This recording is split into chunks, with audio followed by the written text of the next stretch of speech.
24 ঘন্টার ভিতরে ওসমান হাদির খুনিকে বাংলাদেশের জনগণের সামনে উপস্থিত করতে হবে। আমরা শহীদ পরিবার এবং ইনকিলাব মঞ্চের পক্ষ থেকে এই বাংলার আপামর জনসাধারণকে যদি আবার রাস্তায় নেমে আসতে বলি, আপনারা এই জনস্রোত রক্ষা করতে পারবেন না।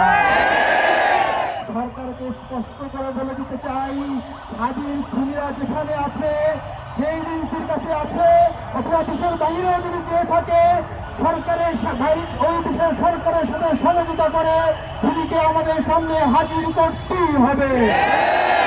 24 ঘন্টার ভিতরে ওসমান হাদির খুনিকে বাংলাদেশের জনগণের সামনে উপস্থিত করতে হবে। প্রিয় বিপ্লবী ছাত্র জনতা, যদি 24 ঘন্টার ভিতরে খুনিকে আমাদের সামনে উপস্থাপন না করে, পরবর্তী প্রোগ্রামের জন্য আপনারা শপথ গ্রহণ করুন। আগামীকালকে হাদি চত্বরে আমরা শহীদ শপথ গ্রহণ করব। সেই শপথ গ্রহণ করার পর থেকে হাদির খুনিকে আমাদের সামনে প্রকাশ্যে হাজির করা না পর্যন্ত আমরা ঘরে ফিরে যাব না। কোন ধরনের এজেন্সি দিয়ে আমাদেরকে থামাতে পারবেন না। কোন ধরনের প্রলোভন দিয়ে আমাদেরকে থামাতে পারবেন না।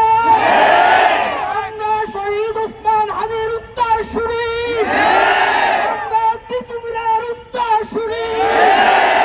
এই মুসলিম বঙ্গের মানুষের মুক্তির জন্য, ইনসাফের জন্য আমাদের সংগ্রাম চলছে, চলবে।